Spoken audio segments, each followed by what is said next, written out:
In the scorching heat of 1882 Arizona Territory, where the line between civilization and wilderness was drawn in blood and broken promises, a single act of unexpected mercy would challenge everything two people believed about their worlds. She was a prisoner of war, torn from everything she had ever known. He was a man hardened by loss, running a ranch on land that had seen too much violence. Neither expected that their collision of cultures would become a story of transformation that would echo through generations. What happens when hatred meets understanding, when fear encounters compassion, and when two people from opposite sides of an impossible divide discover that survival sometimes requires the courage to see beyond everything they've been taught to believe. This is the true story of how an Apache woman and a Texas rancher found themselves bound together not by chains or conquest, but by the most unexpected force of all, hope. The dust cloud appeared on the horizon like a brown smudge against the endless blue sky of Arizona Territory. Sarah Whitehorse pressed herself lower behind a rocky outcrop, her dark eyes scanning the approaching riders. Her heart hammered against her ribs as she counted them. 12 men in blue uniforms, their brass buttons glinting in the harsh afternoon sun. The cavalry had found her trail. For 3 days, she had been running through the desert wilderness, surviving on cactus fruit and muddy water from hidden springs that only her people knew. Her moccasins were worn thin, her traditional Apache dress torn by thorns and rocks. But she would rather die free under the endless sky than live caged like an animal in one of the white man's reservations. The soldiers were getting closer now. She could hear the jingling of their equipment, the heavy breathing of their horses, the low murmur of voices discussing which direction to search next. Lieutenant Morrison's voice carried clearly across the desert air. The same man who had overseen the destruction of her village just 4 days ago. Sarah closed her eyes and remembered that terrible morning. The soldiers had come at dawn, when the cooking fires were just beginning to send smoke into the cool morning air. Her people had tried to flee, but there was nowhere to run in the open valley where they had made their winter camp. The fighting had been brief, but devastating. Her father, Chief Running Bear, had fallen defending the women and children. Her mother had pushed Sarah toward the hidden escape route through the canyon, shouting for her to run and never look back. But Sarah had looked back. She had seen the flames consuming their wickiups, the soldiers rounding up the survivors like cattle. She had seen her younger brother Hawk being forced at gunpoint to march with the others toward the reservation at San Carlos, where Apache spirits went to die slowly under the white man's rules. A rattlesnake's warning buzz broke through her memories. The reptile was coiled just 3 feet away, its diamond-patterned body glistening in the heat. Sarah remained perfectly still, knowing that any sudden movement would bring death from 2 directions, the snake's fangs or the soldier's bullets.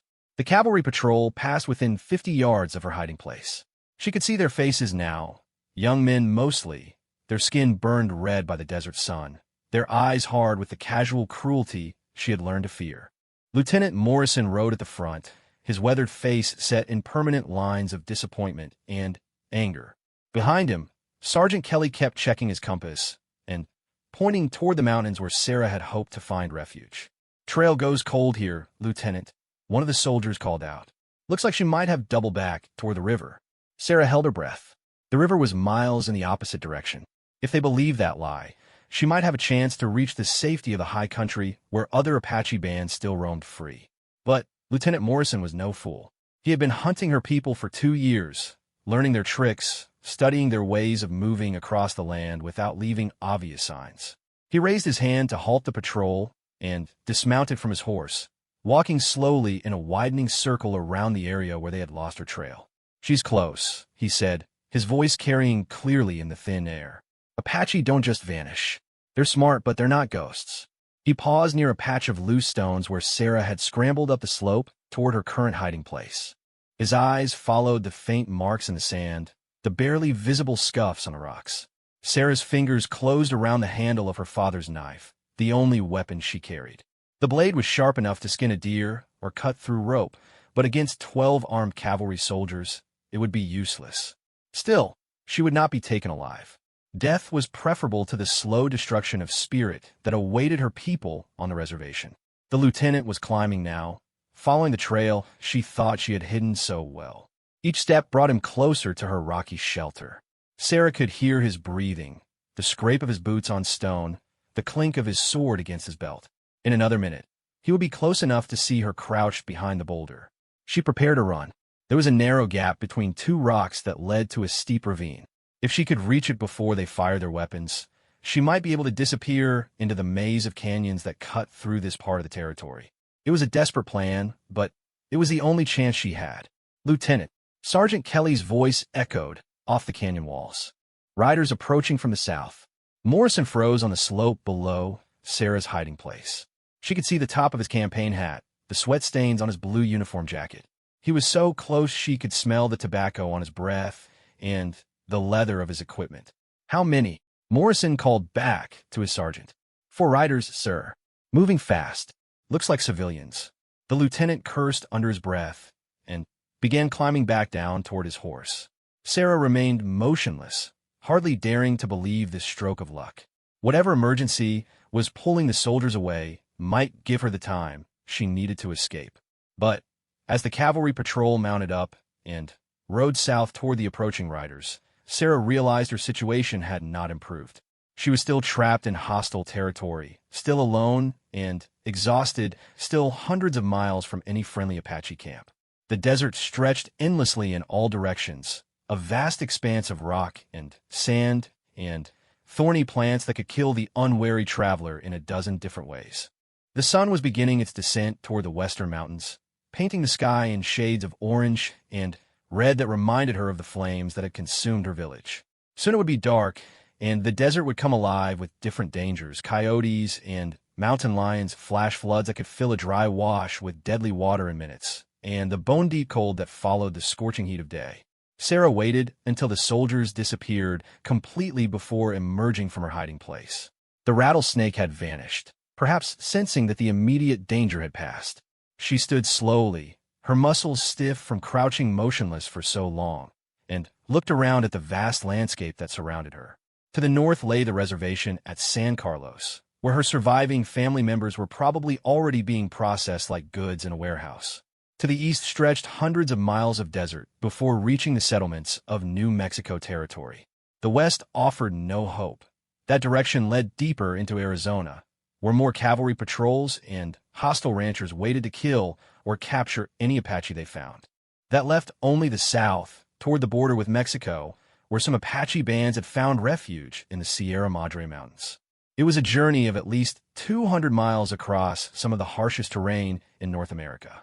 Without adequate water, food, or protection from the elements, it was probably a death sentence. But it was also her only hope of remaining free. Sarah began walking south, following ancient game trails that her grandfather had taught her to read when she was just a child learning the ways of her people. Every step took her further from everything familiar, deeper into uncertainty. But with each mile that passed between her and the cavalry patrol, she felt a spark of hope growing stronger in her chest. The desert began to work its strange magic as the sun sank lower in the sky. The harsh glare softened into a warm golden light that made the saguaro cacti look like ancient sentinels guarding the secrets of a land. Roadrunners darted between the creosote bushes, and somewhere in the distance, a coyote called to its mate with a voice that sounded like loneliness given song. This was still her country, no matter what the white men claimed. Her people had lived here for countless generations before the first European explorer stumbled into their territory. They knew every water hole, every safe passage through the mountains, every plant that could heal or harm. The land itself was their ally, if they remembered how to listen to its voice. But as the first stars appeared in the darkening sky, Sarah had to face the reality of her situation. She was one young woman alone in a wilderness that showed no mercy to the weak or unprepared. Even if she managed to avoid capture by the cavalry, she still had to find water, food, and shelter. She had to navigate hundreds of miles of dangerous terrain without a map or guide. And she had to do it all while staying ahead of the patrols that would surely continue hunting for her. The temperature began dropping rapidly as the desert gave up the heat it had absorbed during the day. Sarah wrapped her torn dress more tightly around her shoulders and looked for a place to spend the night. She found a shallow cave formed by 2 fallen boulders, just deep enough to provide shelter from the wind and large enough for her to curl up inside. As she settled into her rocky refuge, Sarah thought about her mother's last words. Remember who you are, daughter. Remember that you carry the spirit of all our grandmothers. They survived so that you could survive. Honor them by living free. The memory gave her strength, but it also filled her with terrible loneliness. She was the last free member of her band, carrying the weight of her people's hopes and dreams. If she died in this desert, their stories would die with her. Their songs would be silenced forever. Their connection to this ancient land would be broken. But Sarah Whitehorse was not ready to die. Not yet. As sleep finally claimed her exhausted body, she made a silent promise to the stars scattered like diamonds across the vast night sky. She would survive. She would find a way to live free.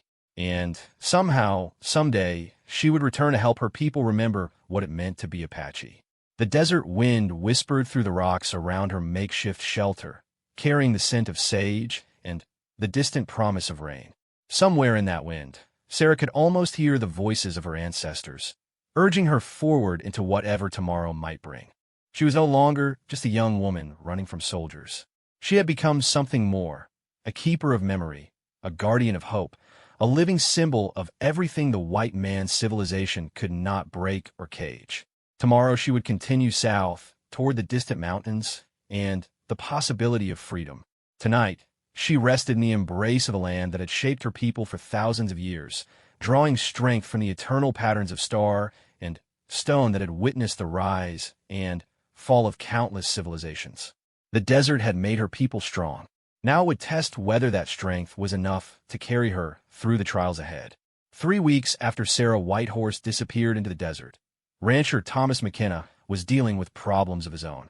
The morning sun cast long shadows across his property as he stood on the porch of his ranch house, watching his foreman Jake Martinez approach with news written clearly across his weathered face. Lost another steer last night, Jake announced without preamble. That makes 6 this month.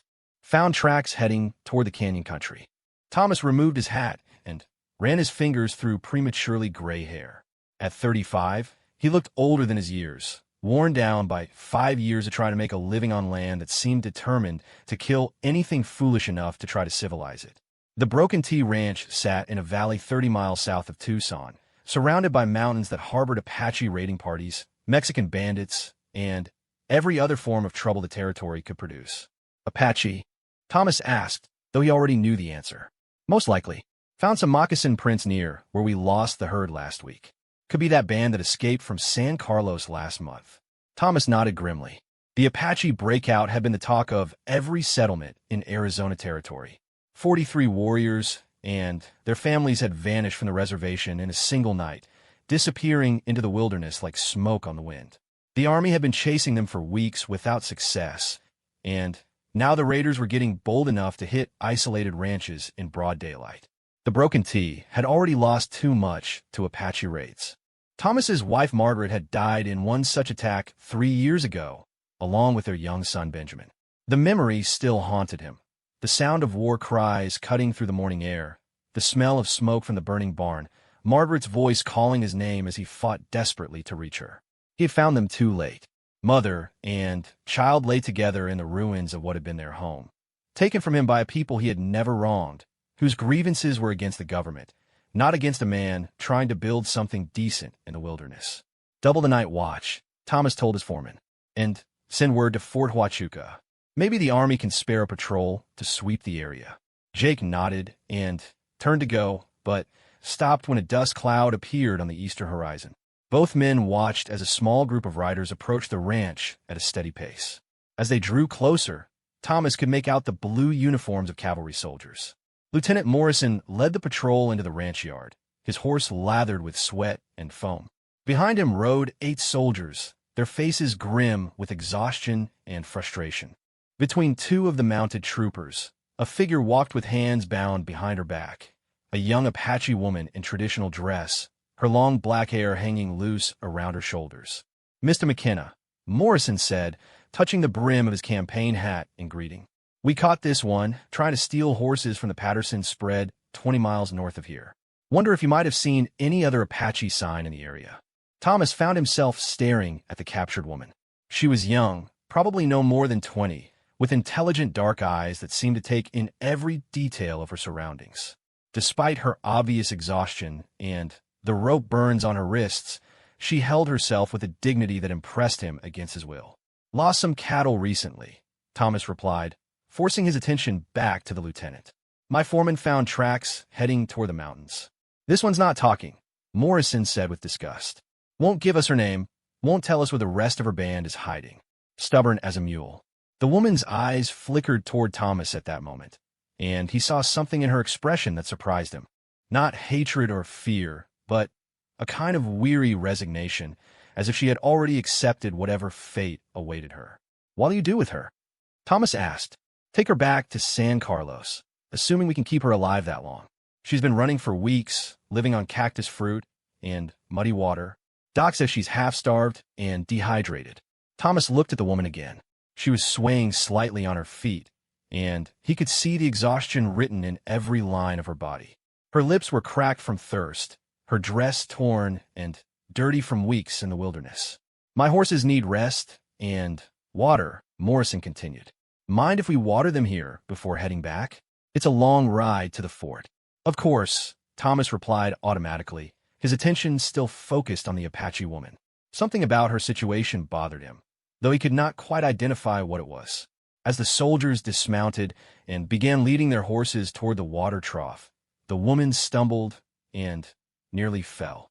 Morrison grabbed her arm roughly to steady her, and she winced at his grip.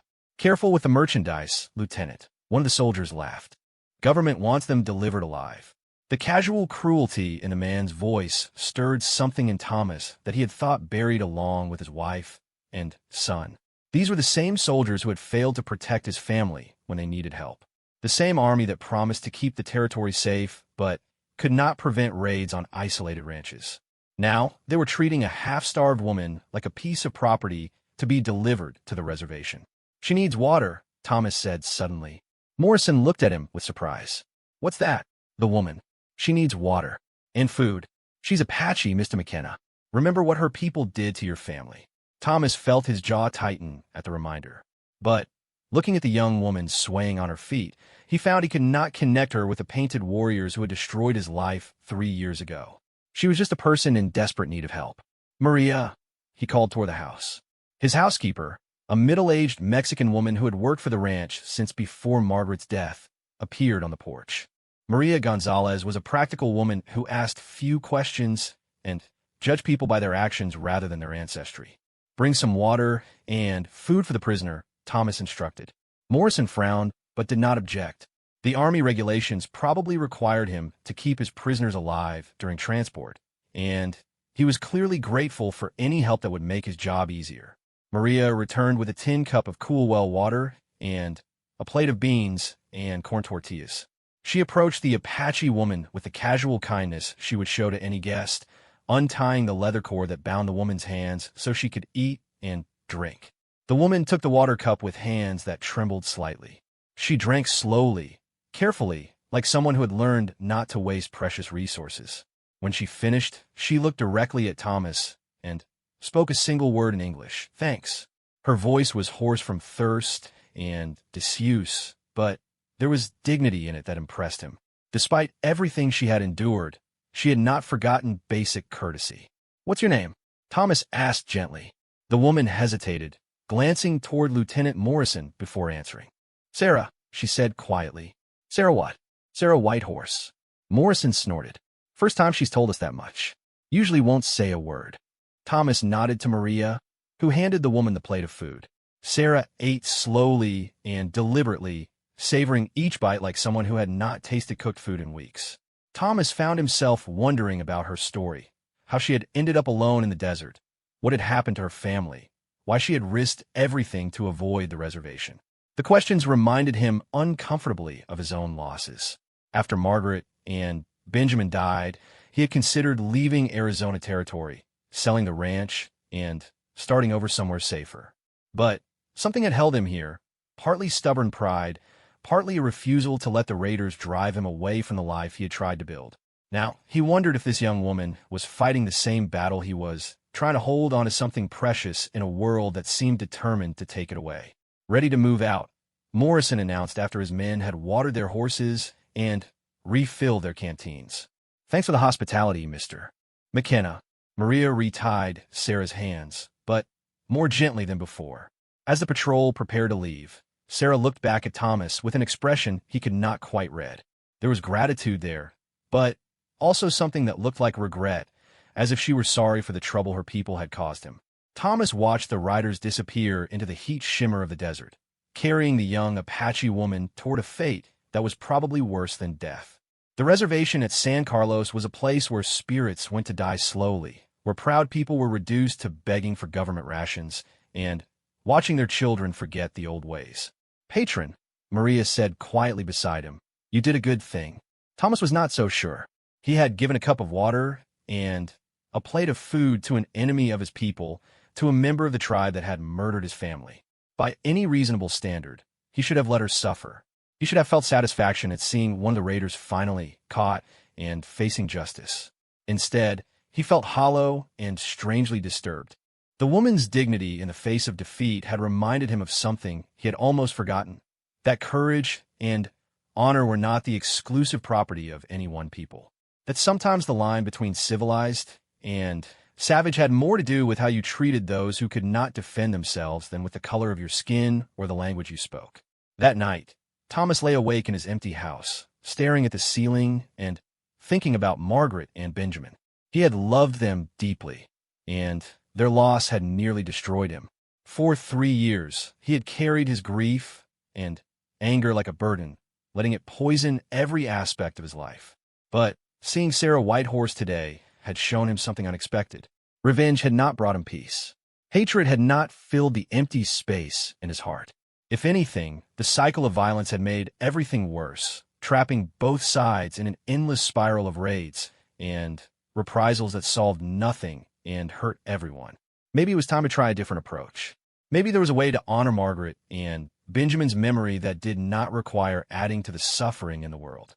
Thomas did not know what that way might be, but for the first time in 3 years, he found himself curious about the possibilities. Somewhere in the desert, a young Apache woman was being transported toward a living death on the reservation. Her fate was sealed, and there was nothing he could do to change it. Or was there? The question haunted him until dawn, when the sound of riders approaching the ranch forced him to push such thoughts aside.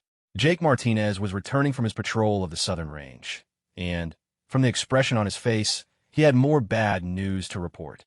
But as Thomas pulled on his boots and prepared to face another day of challenges, he found his thoughts returning again and again to the quiet dignity of the woman who had thanked him for a simple cup of water. Something had changed in that brief encounter, something that might prove more important than he yet understood. Sarah Whitehorse had been in the cavalry wagon for 2 days when the Apache war party struck. The attack came at dawn, just as Lieutenant Morrison's patrol was making camp beside a small creek 20 miles from San Carlos Reservation. The first arrows whistled through the morning air like deadly whispers, followed immediately by the bone-chilling war cries that had terrified white settlers for generations. Sarah was bound hand and foot in the back of the supply wagon, weak from hunger and the jolting ride across rough terrain. But the sound of Apache voices speaking her own language sent a surge of desperate hope through her exhausted body. Her brother Hawk was among the attackers. She could hear his distinctive battle cry echoing off the canyon walls. The soldiers scrambled for their weapons as painted warriors emerged from behind rocks and trees where they had been hiding since before dawn. Morrison shouted orders that were lost in the chaos of gunfire and screaming horses. The cavalry mounts, panicked by the sudden violence, reared and plunged against their picket ropes. "Cut me loose," Sarah called to her rescuers in Apache. "I am Sarah Whitehorse, daughter of Running Bear." But the battle was too intense for anyone to hear her over the gunfire. She watched helplessly as Sergeant Kelly fell with an arrow through his chest, his rifle spinning away into the dust. A young trooper named Williams tried to reach the wagon where Sarah was held, but a mounted warrior struck him down with a war club before he could take 3 steps. The fight lasted only minutes. When the smoke cleared, half the soldiers were dead or wounded, and the survivors were fleeing south toward the fort. But Sarah's hopes of rescue died with them. In the confusion of battle, a stray bullet had shattered the wagon's brake system, sending it rolling down a steep slope toward the creek bed. Sarah felt the wagon tip and roll, throwing her violently against the wooden sides as it tumbled end over end down the rocky hillside. The world became a spinning blur of sky and ground, punctuated by the crash of breaking wood and the sharp pain of impact against stone and earth. When the wagon finally came to rest against a large boulder, Sarah lay unconscious among the scattered supplies, blood trickling from a head wound. Above her, the Apache war party was already disappearing into the mountains, taking captured weapons and ammunition, but leaving no time to search for survivors. They had not seen her fall. In their eyes, she had vanished along with the overturned wagon, probably dead beneath the wreckage. The rescue that should have freed her had instead left her more trapped than before. Sarah awoke hours later to the sound of approaching hoofbeats. Through swollen, half-closed eyes, she saw a lone rider picking his way carefully down the slope toward the wrecked wagon. As he drew closer, she recognized the weathered face of Thomas McKenna, the rancher who had shown her kindness just days before. Thomas dismounted and approached the wreckage cautiously, his rifle ready but not pointed at her. He had been tracking the cavalry patrol, hoping to speak with Lieutenant Morrison about increased Apache activity in the area. Instead, he found a battlefield littered with dead soldiers and one badly injured prisoner. "Easy there," he said softly as Sarah tried to sit up. "You're hurt pretty bad." Sarah's vision swam as she fought to focus on his face. Her head throbbed where it had struck the wagon during the crash, and she could taste blood in her mouth. But she was alive, and for the moment, that seemed like a miracle. "The soldiers," she whispered in English.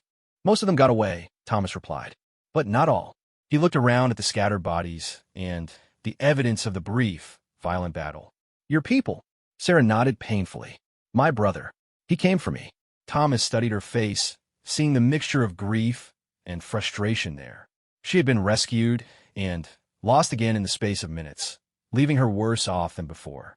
Now she was injured and alone, with no help coming from any direction. "Can you ride?" he asked. The question surprised her. "Where?" "Away from here. The army will send out a patrol when Morrison's survivors reach the fort. They'll be looking for Apache raiders, and they won't ask many questions before they start shooting." Sarah struggled to understand what he was offering. "You help me." Thomas was quiet for a long moment, staring at the destruction around them. 3 more soldiers had died in this pointless cycle of violence. How many more would follow before someone found the courage to break the pattern? "My wife and son died in an Apache raid 3 years ago," he said finally. "I've been carrying that anger ever since, letting it poison everything in my life. But sitting here looking at all this death, I'm starting to think maybe there's been enough killing on both sides." He helped her to her feet, supporting her when she swayed from dizziness. "I've got a cabin in the mountains, an old mining claim about 20 miles north of my ranch. You can rest there until you're strong enough to travel." "Why?" Sarah asked, still struggling to believe this was happening. "Because you thanked me for a cup of water," Thomas replied. "Because you've got courage, and I respect that. And because maybe it's time somebody in this territory tried showing mercy instead of revenge." The journey to the mountain cabin took most of the day. Thomas had to stop frequently to let Sarah rest. And by the time they reached the isolated structure hidden among pine trees and granite boulders, she was barely conscious from exhaustion and pain. The cabin was small, but well-built, with a stone fireplace, a single room with 2 bunks, and supplies enough to last several weeks. Thomas had used it as a retreat during the worst of his grief after Margaret's death, a place where he could be alone with his sorrow without having to pretend strength for his ranch hands. He helped Sarah to one of the bunks and brought her water from the well outside. As she drank, he examined the head wound that had left dried blood in her black hair. "You'll live," he said with relief, "but you need rest and proper food." Over the next several days, Thomas rode back and forth between the cabin and his ranch, bringing supplies and checking on Sarah's recovery. He told his foreman Jake that he was scouting new grazing areas in the high country, which was close enough to the truth that Jake did not question the frequent absences. Gradually, Sarah regained her strength. The head injury healed without serious complications, and the good food and clean water began to restore her body from the weeks of deprivation in the desert. But it was the conversations with Thomas that truly began to heal something deeper. They talked about their losses, his wife and son, her father, and the destruction of her village. They shared stories about the land they both loved, discovering that Apaches and white settlers saw many of the same things when they looked at the Arizona territory: beauty and danger, hardship and reward, the constant struggle to survive in an unforgiving environment. "Your people and mine," Thomas said one evening as they sat by the cabin's fireplace. "We're not so different as we like to pretend. We both came here looking for something, freedom, maybe, or just a chance to live the way we choose." Sarah nodded slowly. "But your people want to change everything. Build towns where sacred places stand. Make the whole land like the places you came from." "Some do," Thomas admitted. "But some of us just want to find a place where we can live in peace. I never wanted to take anything from the Apache. I just wanted to raise cattle and build a life for my family. And my people just wanted to live as our grandfathers lived, to follow the seasons and honor the spirits of the land." They both stared into the fire, contemplating the seemingly impossible gulf between their worldviews. But somehow, in the quiet sanctuary of the mountain cabin, those differences seemed less important than the fundamental humanity they shared. "What will you do when you're well enough to travel?" Thomas asked. Sarah had been wrestling with that question for days. Her brother's war party was probably long gone, vanished into Mexico or the deepest wilderness of the Apache stronghold in the Dragoon Mountains. She could try to find them, but that would mean months of dangerous travel through territory crawling with cavalry patrols and hostile settlements. The alternative was almost unthinkable. She could try to make a life in the white man's world, giving up her identity as an Apache to become something else entirely.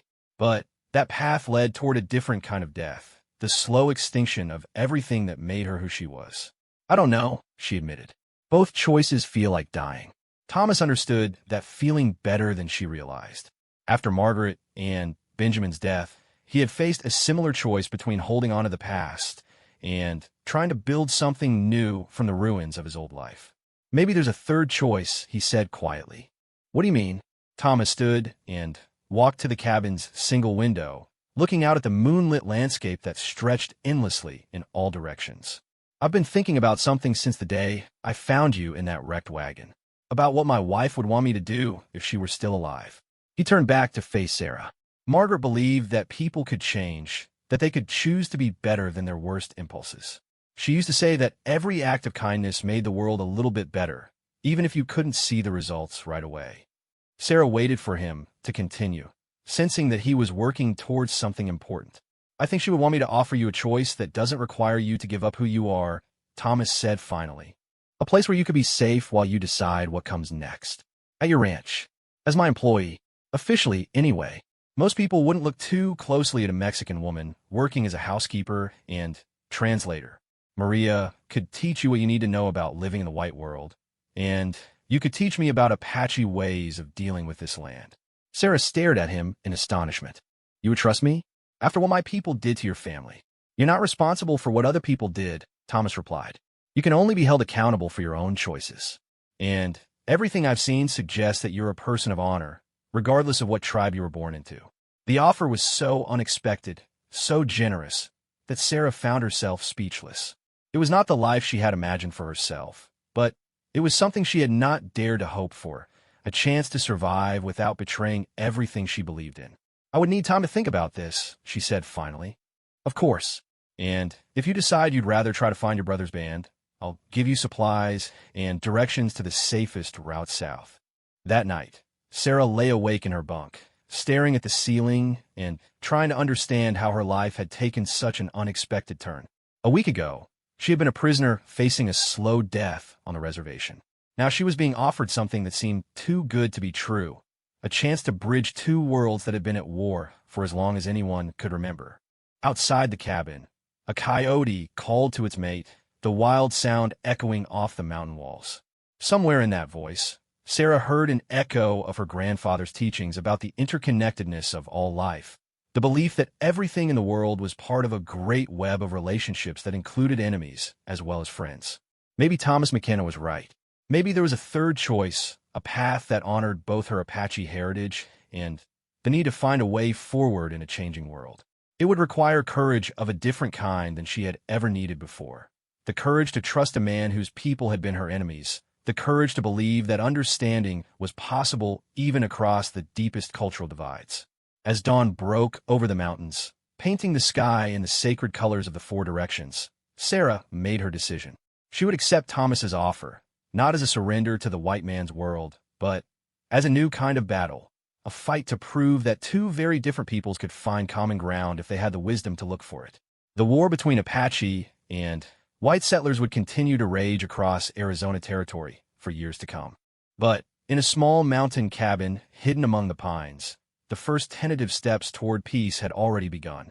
2 months after Sarah Whitehorse arrived at the Broken T Ranch, the delicate balance that Thomas McKenna had worked so hard to create was threatened by the arrival of unexpected visitors. Sarah had been working alongside Maria Gonzalez, learning the customs of the white world while secretly teaching Thomas about Apache methods of reading the land and tracking game. To any casual observer, she appeared to be exactly what Thomas claimed, a Mexican woman named Elena Vasquez who served as housekeeper and translator. But on a sweltering afternoon in late summer, that carefully constructed fiction was put to the test when Colonel James Whitman rode into the ranch yard with a detachment of 20 soldiers from Fort Huachuca. Thomas watched the military procession approach from the porch of his ranch house, his heart sinking as he recognized the colonel's stern face and uncompromising manner. Whitman was known throughout the territory as a man who believed that the only good Apache was a dead Apache, and his presence at the Broken T could only mean trouble. "Colonel Whitman," Thomas said with forced politeness as the officer dismounted, "what brings you so far from the fort?" "Apache raiders, Mr. McKenna. We've been tracking a war party for 3 weeks, and the trail led us through this area. I'm afraid I need to search your property and question your workers." Sarah was inside the house, helping Maria prepare dinner for the ranch hands. When she heard the colonel's voice through the open window, her blood turned to ice. She recognized that name from her father's stories. Whitman was the officer who had ordered the massacre at Camp Grant 11 years earlier, killing over 100 peaceful Apache men, women, and children in their sleep. "Maria," she whispered urgently, "I must hide." The older woman's face went pale as she realized the danger. "The root cellar," she said quickly. "Behind the pantry. There's a hidden entrance." But even as Sarah moved toward the concealed door, she could hear Colonel Whitman's boots on the porch steps. There was no time to reach the hiding place before he entered the house. "Mr. McKenna," Whitman was saying, "I'll need to speak with all your employees. The Apache we're hunting is particularly dangerous. A young woman who escaped during a recent engagement with my troops." Thomas felt his mouth go dry. "A woman? That's unusual. Not for this one." Sarah Whitehorse is the daughter of Running Bear, the war chief who led the raid that destroyed the Patterson settlement last year. She's been stirring up trouble throughout the territory, convincing young warriors to leave the reservation and join her brother's band in Mexico. Sarah pressed herself against the wall of the kitchen, hardly daring to breathe. Through the doorway, she could see Colonel Whitman's profile as he spoke with Thomas. The hatred in his voice when he mentioned her name was so intense it seemed to poison the air around him. "We have reliable information that she was captured near here several weeks ago," Whitman continued. "The patrol bringing her to San Carlos was attacked by Apache raiders, and, in the confusion, she escaped. I believe she's still somewhere in this area." "I haven't seen any Apache sign recently," Thomas replied, managing to keep his voice steady. "But you're welcome to search the property if you think it will help." Maria stepped into the front room, her own nervousness carefully hidden behind a mask of polite deference. "Colonel, would you and your men like some water? The day is very hot." Whitman barely glanced at her. "That would be acceptable. But first, I want to speak with all your workers. Every person on this ranch needs to be accounted for." "Of course," Thomas said. "Jake, round up the hands." As the ranch foreman called the workers together in the yard, Sarah realized that her discovery was inevitable. There was nowhere to hide that the soldiers would not search, and Maria could not convincingly claim that there were no other employees on the ranch. But just as Sarah prepared to surrender herself and trust that Thomas would find a way to explain her presence, an unexpected voice called out from the kitchen doorway. "Coronel Whitman? I am Elena Vasquez, the housekeeper." Sarah's heart nearly stopped as she heard her own voice speaking fluent Spanish with the accent and mannerisms that Maria had taught her during their long hours of practice. The older woman had stepped forward and was now addressing the colonel in perfect character. But it was not Maria who had spoken. Sarah herself had made the decision to face the danger directly rather than cower in hiding while others risked their lives to protect her. Colonel Whitman turned to study the woman who had introduced herself as Elena Vasquez. He saw a young Mexican woman in a simple dress, her long black hair braided in the style common among the Hispanic workers throughout the territory. Her skin was weathered from outdoor work, and her hands showed the calluses of someone who labored for a living. "How long have you worked for Mr. McKenna?" he asked in Spanish. "6 months, Colonel," Sarah replied in the same language. "Since my husband died in a mining accident near Tombstone." The lie came easily to her lips, supported by the detailed background story that she and Thomas had carefully constructed during her weeks of recovery. Every detail had been planned to withstand casual questioning. The fictional husband, the imaginary mining claim, the references to people and places that could not easily be verified. "And you have seen no Apache sign during that time?" "No, Kenneth. Only coyotes and mountain lions in the high country." Whitman nodded and moved on to question the ranch hands, apparently satisfied with her responses. But Sarah could see suspicion in his eyes, a nagging sense that something was not quite right about the woman who claimed to be Elena Vasquez. As the afternoon wore on, the soldiers searched every building on the ranch, while Colonel Whitman continued his interrogation of the workers. Sarah maintained her role perfectly, answering questions about her background and daily routine with the confidence of someone who had lived that life for months. But the real test came when one of the soldiers found something that made Sarah's heart race with terror. A piece of traditional Apache beadwork that had fallen from her dress during her first week at the ranch, hidden now beneath some old saddle blankets in the tack room. "Colonel," the soldier called out, "you need to see this." Whitman examined the beadwork with the eye of someone who had spent years fighting Apache warriors. The intricate patterns and colors were unmistakably the work of Sarah's own hands, created during the long winter nights before the cavalry attack destroyed her village. "This is fresh," he announced grimly, "made within the last few months. And the pattern is specific to Running Bear's band." Thomas felt sweat beading on his forehead despite the evening coolness. Could have been dropped by raiders during one of their attacks on local ranches. "Perhaps," Whitman said, but his tone suggested he did not believe it. "Or perhaps the person who made it is still here." The colonel's eyes swept over the assembled ranch workers with renewed intensity. His gaze lingered on Sarah longer than the others, and she could see him noting details, the way she held herself, the alertness in her dark eyes, the subtle differences that set her apart from the other Mexican employees despite her perfect accent and mannerisms. "Elena Vasquez," he said suddenly. "Step forward." Sarah's mouth went dry, but she obeyed without hesitation. To show fear now would be to admit guilt, regardless of how well she had played her role. "Remove your shoes," Whitman commanded. The order sent a chill through everyone present. Apache moccasins left distinctive tracks, and any experienced tracker could identify them instantly. If Sarah was wearing traditional footwear beneath her Mexican dress, her disguise would be exposed immediately. But Thomas had thought of that detail weeks ago. Sarah lifted her feet one at a time to reveal well-worn leather boots of the type commonly worn by Mexican ranch workers throughout the territory. Whitman's frown deepened, but he could find nothing suspicious about the woman's footwear.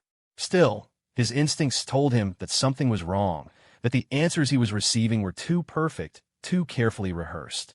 "Tell me about your husband," he said abruptly. "The one who died in the mining accident." Sarah was ready for that question. "Roberto was a good man, Colonel. We met in Sonora when I was very young. He brought me north to work the claims near Tombstone, but the mine caved in during the spring floods." "What was the name of the mine?" "La Esperanza." "The Hope." Whitman made a note in his field book.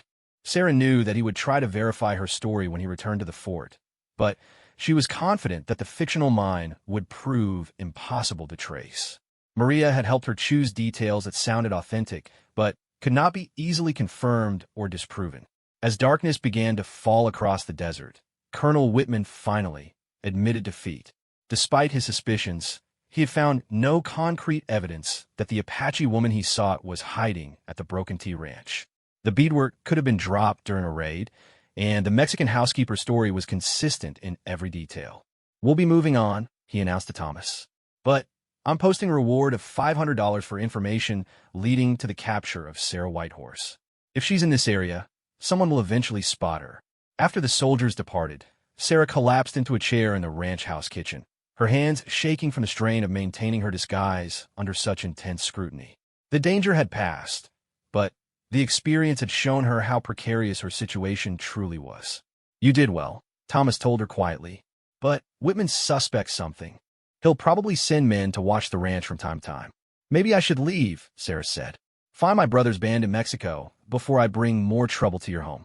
Is that what you want?" The question forced Sarah to confront feelings she had been avoiding for weeks. During her time at the Broken Tea, she had discovered something unexpected, a sense of purpose and belonging that she had never imagined possible in the white man's world. Working alongside Maria, she had learned to appreciate the rhythms of ranch life, the satisfaction of caring for growing things, the quiet pleasure of contributing to a community's well-being. And, in her conversations with Thomas, she had found an intellectual companionship that challenged her to think about the world in new ways. "I want to stay," she admitted, "but not if it means putting you and Maria in danger." Thomas was quiet for a long moment, staring out the window at the star-filled sky that stretched endlessly above the desert. "My wife used to say that the most important battles are the ones fought not with guns and cavalry charges, but with simple acts of human decency." She believed that every person who chose kindness over hatred made the world a little bit better. He turned to face Sarah directly. "What we're doing here, proving that Apache and white people can work together, can trust each other, maybe that's more important than the risks we're taking. And if Colonel Whitman comes back with more questions, then we'll deal with that when it happens. But I won't let fear drive away someone who has become part of this family." The word family hung in the air between them, carrying implications that neither had dared to voice before. Over the weeks they had worked together, a bond had formed that went beyond simple employer and employee, beyond the practical arrangement they had originally agreed upon. Sarah felt tears sting her eyes as she realized what Thomas was offering. Not just shelter and protection, but genuine acceptance, a place where she could belong without having to abandon her identity as an Apache woman. "Thank you," she said quietly, "for everything." "Thank you for giving me a reason to hope again," Thomas replied. "For showing me that there's more than one way to honor the memory of people we've lost." Outside the ranch house, the desert night wrapped around them with its familiar sounds, the distant howl of coyotes, the whisper of wind through sagebrush, the eternal song of the land that had shaped both their peoples for countless generations. Tomorrow would bring new challenges, new dangers, new tests of the fragile alliance they had built. But tonight, in a warm glow of lamplight and the comfort of understanding friendship, Sarah Whitehorse allowed herself to believe that she had found something she thought was lost forever, a home. 1 year after Sarah Whitehorse had arrived at the Broken Tea Ranch, her carefully constructed world was shattered by the arrival of someone she thought she would never see again. She was working in a vegetable garden behind the ranch house, teaching Maria's young grandson how to identify edible wild plants, when the sound of approaching horses made her look up from the rows of corn and beans. A small group of Apache warriors sat motionless on a ridge overlooking the ranch, their painted faces and traditional weapons unmistakable even at a distance. Sarah's heart leaped as she recognized the lead rider, her brother Hawk, grown lean and hard during his months as a fugitive, but unmistakably the boy who had taught her to track deer through the mountain forests of her childhood. "Get inside," she told the child quietly. "Tell Maria to keep everyone in the house until I say it's safe." As the boy ran toward the ranch house, Sarah walked slowly across the open ground between the garden and the ridge where the warriors waited. She moved with deliberate calm, knowing that any sudden gesture might be misinterpreted by nervous sentries on either side. Hawk dismounted when she was still 50 yards away, walking forward to meet her in the neutral ground between the ranch buildings and the desert. Behind him, his companions remained mounted, but ready, their rifles and bows at hand, but not yet aimed. "Sister," Hawk said in Apache when they were close enough to speak without shouting, "we have been searching for you for many moons." Sarah felt tears sting her eyes at the sound of her native language, at the sight of her brother's familiar face marked now by the hardships of constant warfare. But she also felt the weight of the choice she would have to make in the next few minutes. "I am alive," she replied in the same language. "That is enough." Hawk's expression darkened as he took in her appearance. The simple dress of a Mexican ranch worker, the calluses on her hands from honest labor, the obvious signs that she had been living peacefully among their enemies. This is not living, he said harshly. This is dying slowly while pretending to be someone else. And what you're doing? Fighting battles that cannot be won? Watching our people die one by one until none remain. The question stung because it touched on Hawk's own growing doubts about the endless cycle of raids and reprisals that had defined his life since the destruction of their village. His band had been reduced to fewer than 30 warriors, constantly hunted by cavalry patrols, unable to remain in any place long enough to establish a secure camp. At least we die as Apaches, he said. At least our children will remember who they were. What children? Sarah asked quietly. How many babies have been born to your band since you began running? How many of our young women have found husbands among warriors who may not live to see another season? Hawk was silent, acknowledging the brutal truth of her words. The nomadic life of constant warfare was slowly exterminating their people more effectively than any military campaign. Come with us, he said finally. Our grandfather Red Cloud has established a winter camp in the Sierra Madre Mountains, far from the reach of American soldiers. There are others there, Apaches who refuse to surrender, who keep the old ways alive. Sarah felt the pull of her brother's words, the deep longing for the world of her ancestors that she carried always in her heart. But she also thought about Thomas McKenna, who had risked everything to give her a chance at life. She thought about Maria Gonzalez, who had become the mother she had lost. She thought about the garden where food grew under her care, about the small acts of daily kindness that had taught her new ways of being strong. I cannot, she said. Hawk stared at her as if she had spoken in a foreign language. You choose them over your own people? I choose life over death. I choose building something instead of destroying everything. You choose to be a slave in the white man's world. The accusation hit Sarah like a physical blow, but she forced herself to stand straight and meet her brother's eyes. I choose to be a bridge between two worlds that have forgotten how to see each other as human. As they talked, Thomas McKenna emerged from the ranch house, walking slowly toward them with his hands empty and visible. He had heard enough Apache war cries in his life to recognize the sound of the language, and he understood what was happening even if he could not follow the specific words. Hawk's hand moved instinctively toward his knife as the white rancher approached, but Sarah stepped between them. This is Thomas McKenna, she said to her brother in English, knowing that Hawk spoke enough of the white man's language to understand. He saved my life when I was dying. He has treated me with honor. Thomas stopped about 10 feet away, close enough to speak, but far enough to avoid seeming threatening. He could see the family resemblance between Sarah and the young warrior, could read the complex emotions playing across both their faces. Your sister is welcome here for as long as she chooses to stay, he said carefully. But the choice is hers to make. Hawk studied Thomas with the calculating eyes of someone who had learned to judge enemies by their actions rather than their words. What he saw surprised him. Not the casual arrogance he expected from white settlers, but something that looked almost like respect. You know who she is? Hawk asked. I know that she's a person of courage and honor, Thomas replied. I know that she's worked hard to build a good life here. And I know that she's free to leave whenever she wants. The simple honesty in Thomas's voice seemed to confuse Hawk more than hostility would have. He had been prepared to fight or kill to rescue his sister from captivity. He had not been prepared to find her living freely among people who clearly valued her presence. Sister, he said, returning to Apache, if you stay here, you will be forgotten. Our children's children will never know your name or your deeds. Sarah felt the weight of that possibility, the fear that had haunted her dreams since she first accepted Thomas's offer of sanctuary. To live between two worlds was to risk belonging fully to neither, to risk being lost in a place where no one truly understood who she was.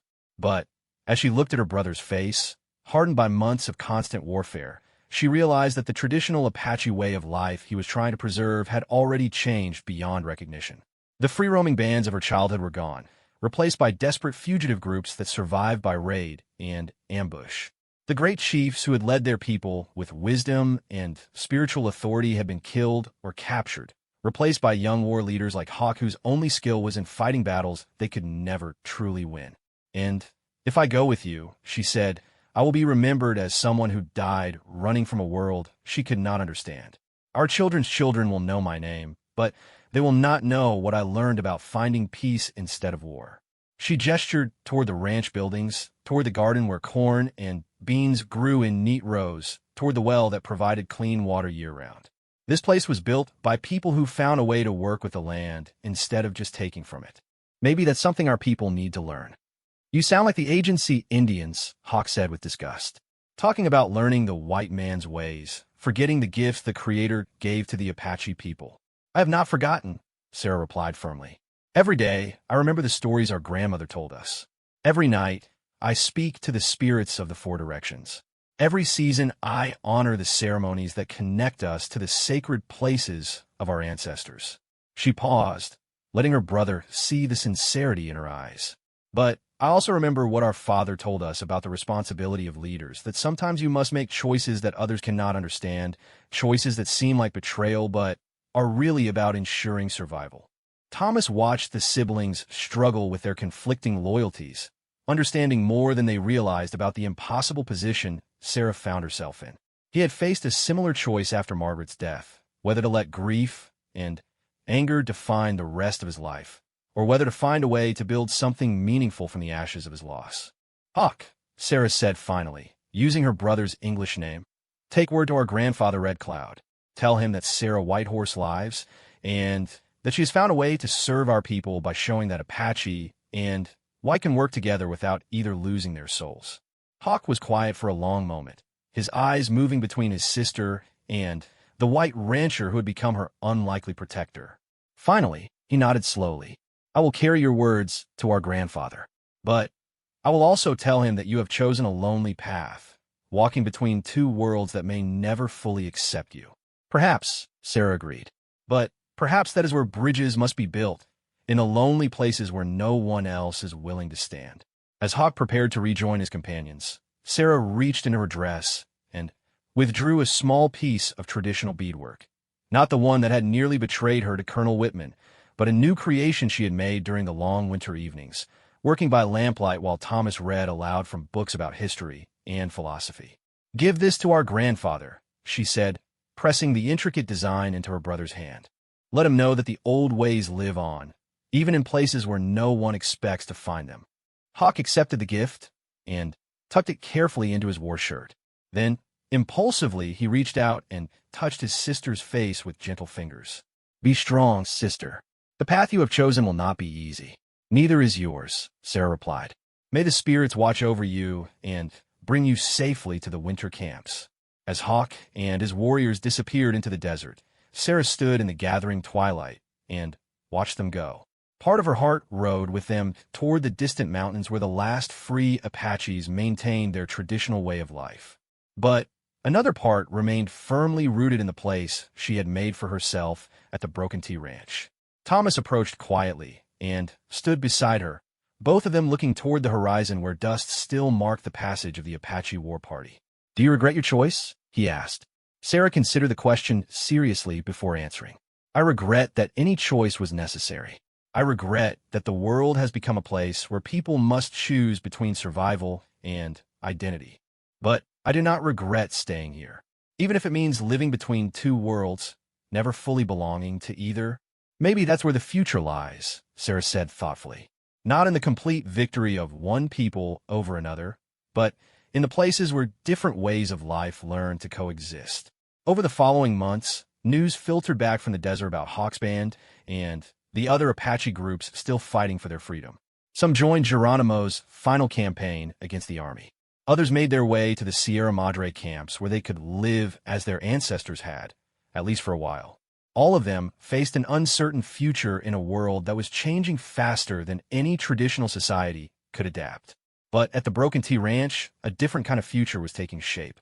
Sarah continued to work as Elena Vasquez, maintaining her disguise while quietly becoming an integral part of the ranch's success. Her knowledge of the land helped Thomas find new sources of water and better grazing areas for his cattle. Her understanding of Apache customs helped him negotiate peaceful agreements with other tribal groups in the area.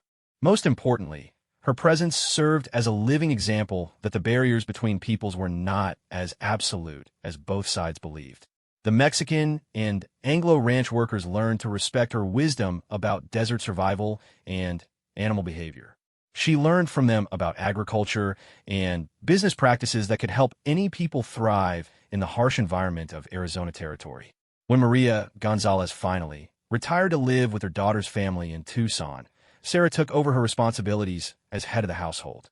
The transformation was so gradual that few people noticed when Elena Vasquez became Sarah McKenna, Thomas's wife, in a quiet ceremony that honored both Christian and Apache traditions. Their children grew up speaking English, Spanish, and Apache with equal fluency, learning to see the world through multiple cultural lenses. They heard stories about great Apache chiefs and brave cavalry officers, about the wisdom of the desert and the importance of building sustainable communities. By the time Geronimo's final surrender ended the Apache Wars in 1886, the McKenna family had become a bridge between worlds that most people still saw as irreconcilably different. Their ranch served as a meeting place where former enemies could begin the slow process of learning to understand each other. Sarah never saw her brother Hawk again, but she heard that he eventually settled on a reservation where he became a respected elder, teaching young Apaches how to preserve their cultural traditions while adapting to the modern world. Her grandfather Red Cloud sent word through traveling traders that he honored her choice and understood the sacrifice she had made for future generations. The beadwork she had given to Hawk became part of Red Cloud's medicine bundle, a symbol of the belief that the Apache people could survive by learning to bend like the desert willow, staying rooted in their spiritual traditions while adapting their outer forms to meet changing circumstances. In the end, Sarah Whitehorse McKenna lived to see her great-grandchildren playing in the garden where she had once taught Maria's grandson about edible wild plants. They were children who belonged fully to the new world that was emerging in the American Southwest, a world where the boundaries between cultures were more fluid than their ancestors could have imagined. The ranch prospered and became a gathering place for people from many backgrounds, Apache and Mexican, Anglo and Chinese, each contributing something valuable to the community that Thomas and Sarah had built together. It was not the world that either of them had been born into, but it was a world worth building, a world worth the sacrifices they had made to create it. And in the evenings, when the desert wind carried the scent of sage and the distant sound of coyotes calling to their mates, Sarah would tell her grandchildren stories about the old days, about brave warriors and wise chiefs, about the spirits that still watched over the sacred places of Arizona Territory. She made sure they understood that they carried the blood and wisdom of many peoples, that their strength came not from choosing one identity over another, but from embracing the full richness of their heritage. She taught them that the greatest victory was not in defeating your enemies, but in finding ways to transform enemies into family. The Apache woman who had once run alone through the desert had found something she never expected, a way to honor the past while building a bridge toward a future where different peoples could share the same land in peace.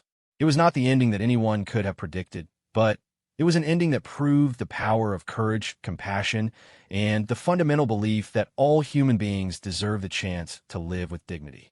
In the guest book that visitors signed when they came to the ranch, one entry stood out among all the others. It was written in the careful handwriting of an old Apache man who had ridden many miles to see the woman who had become a legend among her people.